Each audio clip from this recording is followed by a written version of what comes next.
आज के जलसे के सदर मुजम्मिल दुलार साहब, स्टेज पर बैठे हुए मुअज़्ज़िज़ीन शहर और साथियों, मैंने परसों सलाम चाचा रोड पर जब तकरीर की, उसके बाद से अब तक लोगों में बेचैनी है। कल कई लोग और आज कई लोग मुझसे मिले और उन्होंने ये कहा कि दौर बदला है, वक्त खराब है, नशे में लोग मुब्तला रहते हैं और तुम अकेले चलते हो, थोड़ा एहतियात से बात करो, नरमी से बात करो, सब बातें सच मत कहो। मैंने उनसे एक ही बात कही कि मोहब्बत कौन करता है, सियासत कौन करता है।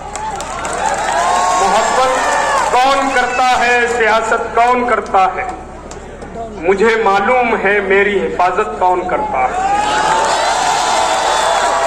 और हमी ने लाज संभाली है यहाँ बुजुर्गों की, और हमी ने तो लाज संभाली है बुजुर्गों की यहाँ, वरना सभी टुकड़ों पे पलते हैं, बगावत कौन करता है। साथियों, परसों का जलसा जब खत्म हुआ तो मुझसे कहा गया स्टेज पर कुछ लोगों ने कि पच्चर के बारे में नहीं बोलेंगे। तो मुफ्ती साहब ने कहा, मैं तो जवाब नहीं दिया, लेकिन मुफ्ती साहब ने कहा अगला और जलसा होगा। पच्चर तो आप लोग समझ ही गए होंगे और मैं ऐसा मानता हूं पच्चर को लोग पच्चर ही रखेंगे।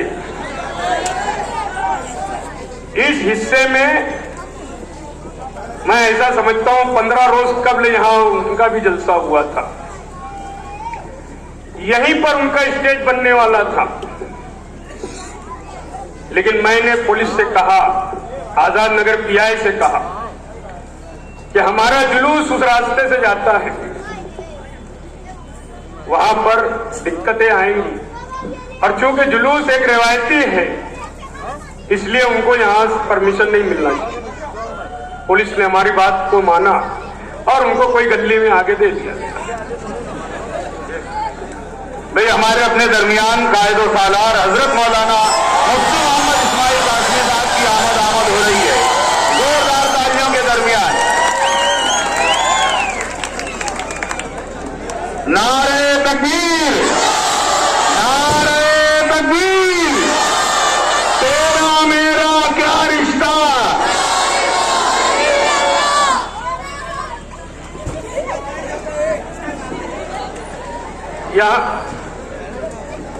यहां जलसा उनका हुआ, जलसे से ये बताया गया कि बहुत काबिल लोग हैं ये सब बातें उनके जलसे हुई। बेलबाग और चूना भट्टी के लोग जानते हैं कि जमूर हाई स्कूल किसकी देन है। चिराग साहब रात और दिन मेहनत करके जमूर हाई स्कूल बनाए और गलत तरीके से रुपये पैसे के बल पर, ताकत के बल पर जमूर हाई स्कूल पर कब्जा कर लिया गया। ये बहुत तालीम की बात करते हैं। गलत तरीके से जमूर हाई स्कूल पर आज वो काबिज है। मैं तो ऐसा समझ रहा था कि बेलबाग के लोग उनका गिरबान पकड़ेंगे कि तुमने जमूर हाई स्कूल में क्या किया। हमारे मरहूम निहाल अंसारी यहाँ वकील जो है, वो मुझसे कहा करते थे, वहां भी ट्रस्ट थे, शफीक भाई ये नंगा नाच वहां हो रहा है जमूर हाई स्कूल में कि 10 साल बाद जो रिटायर होने वाले हैं उनकी भी भर्ती कर ली गई है लाखों रुपया लेकर। ये करप्शन और चोरी की बात करते हैं। सबसे ज्यादा करप्शन तालीम में अगर कहीं है तो जमूर हाई स्कूल में किया जा रहा है। फर्क की रकम टीचरों की लेकर चली गई वो साजिदा। ख्याल रखना, मैं जो बोल रहा हूं मालूमात ले लेना स्कूल के जिम्मेदारों से। और आज मैं यहां से कह रहा हूं जमूर हाई स्कूल के तमाम ही टीचर्स स्टाफ से कि अगर तुम कहीं बंदिश में होगे तो घबराना नहीं, क्योंकि उनसे यह कहा गया है कि हर जलसे जुलूस में मीटिंगों में आप लोग हाजिर रहें। याद रखना कानून कुछ और है। हम इलेक्शन कमिश्नर को लिख कर देंगे कि कोई टीचर, कोई आंगनवाड़ी की खवातीन सियासी स्टेज, सियासी जलसे जुलूस में नहीं जा सकते। इस पर ध्यान इलेक्शन कमिश्नर दे। कुसुम्बा रोड की एक वीडियो चल रही है 200 रुपये वाली, इलेक्शन कमिश्नर उस पर भी एक्शन ले। मुफ्ती साहब से मैं कहूंगा कि एक एक नुक्ते की कंप्लेन होना चाहिए इलेक्शन कमिश्नर को। कहीं रहम दिली और जाने दो वाला मसला नहीं होना चाहिए। लड़ाई लड़ने निकले हैं ना तो हर काम हम करेंगे। जो ये कहा जाता है मुफ्ती साहब ने क्या किया, मुफ्ती साहब की बदौलत तुम आज जो कुछ हो मियां बीबी, ये सब मुफ्ती साहब की देन है। वरना तुम्हारी औकात तो ये है, एक को मैंने कहा चप्पल के पास नहीं बैठाएंगे लोग, और दूसरी की औकात ये है, ये मैं नहीं कह सकता। मुझसे अतर अशरफी के बारे में भी बोला गया, वो भी मैं नहीं बोलूंगा ठंडी बुआ, मगर बहुत कुछ मेरे पास है। अतर अशरफी, अब ख्याल रखना, अदब और एहतराम में रहना, नहीं तो बहुत कुछ किया जा सकता है, बहुत कुछ बोला जा सकता है। जिन लोगों ने कहा मुफ्ती साहब ने क्या किया, उनकी बदौलत ये कारपोरेटर बने। ख्याल रखना एक बात, बुलंद इकबाल को हाउस लीडर बनाने वाले मुफ्ती इस्माइल हैं, वरना उसकी औकात कितनी थी, कितने कारपोरेटर चुन के आए थे। कारपोरेशन में हाउस लीडर बनाया उनको, अपने 20-22 कारपोरेटर उसके ताबे में दे दिया। तुमने क्या किया इस शहर में? अपोजिशन लीडर बने। शान अपोजिशन लीडर बनी, किसके बल पर बनी? मास के मुफ्ती इस्माइल के जो कारपोरेटर थे उन्हीं की बदौलत ना। और आज ये बोला जाता है क्या किया, आज जो कुछ तुम हो वो सब मुफ्ती साहब की देन है। शेख आसिफ ने बड़ी जोर में तिनकुन्ना बाग पर कौमी टावर का सरबुनियाद रखा। बताओ आज तक कौमी टावर बना? अपना भी हिसाब दो कि तुमने जो वादा किया था, जहां टीकम लगाए थे वहां क्या किए।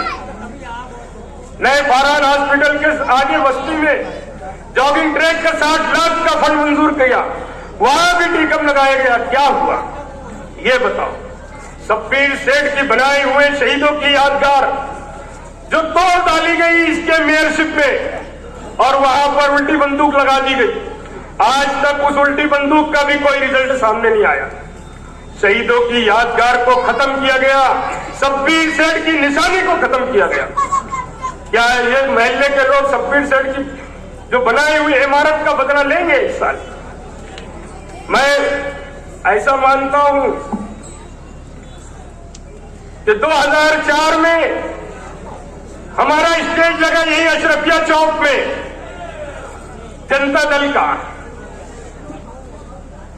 उस स्टेज से आमीन सरदार ने भी तकरीर की हमारे स्टेज से, और ये कहा कि मैं उनके साथ रहा हूं। उनके साथ मतलब शेख रशीद साहब के साथ।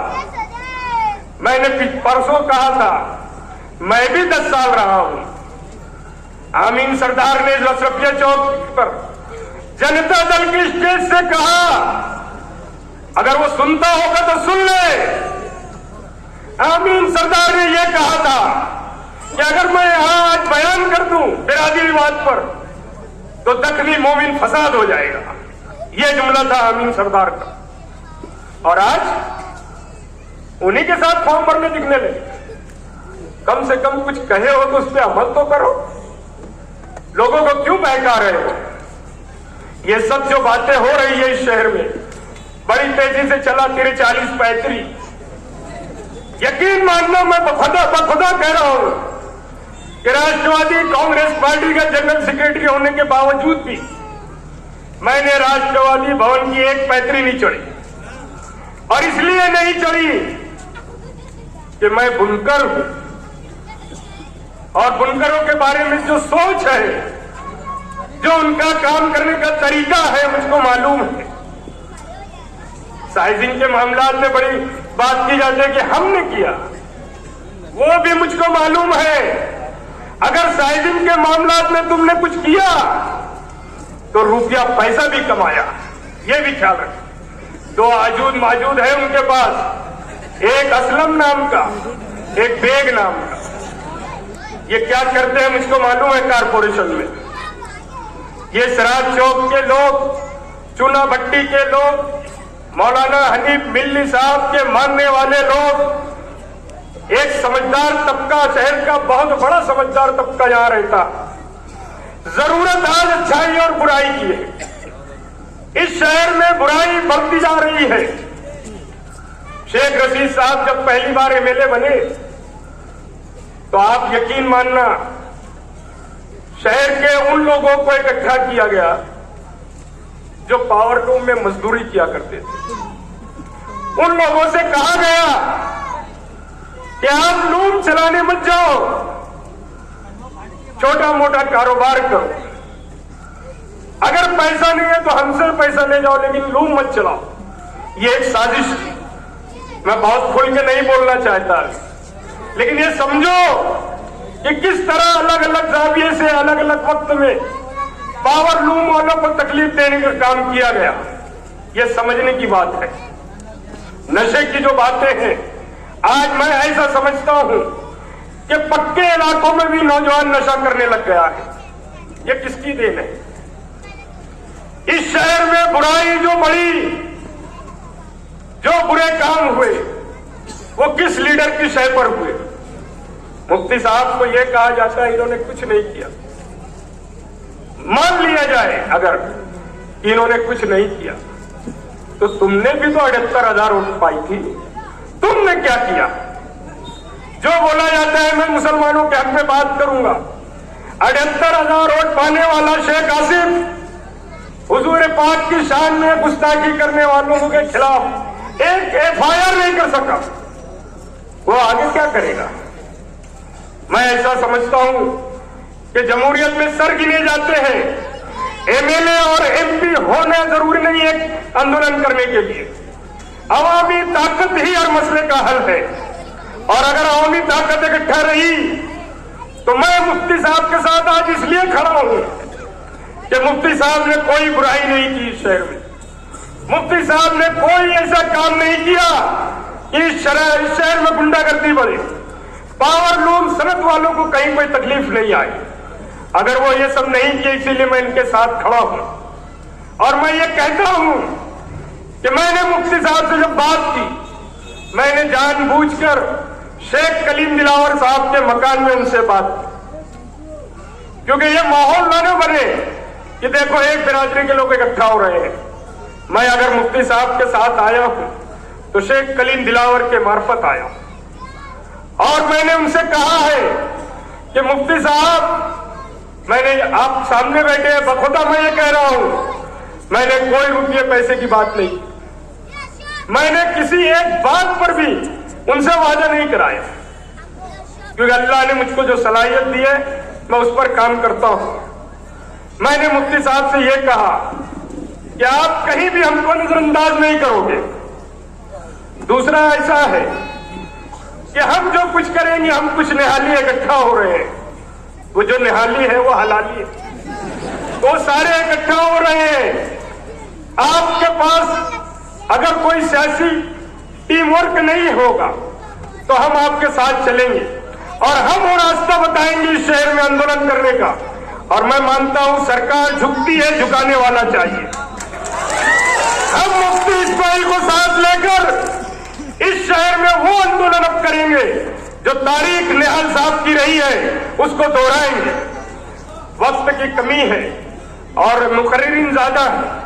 इंशाअल्लाह अगले जलसे में 7 विजन 8 विजन के बारे में बताऊंगा। और बताऊंगा कि ये कैसे मुसलमान है। आप लोग ने मेरी बात सुनी, आप लोगों के शुक्रिया के साथ मैं अपनी बात खत्म करता हूं। खुदा हाफिज।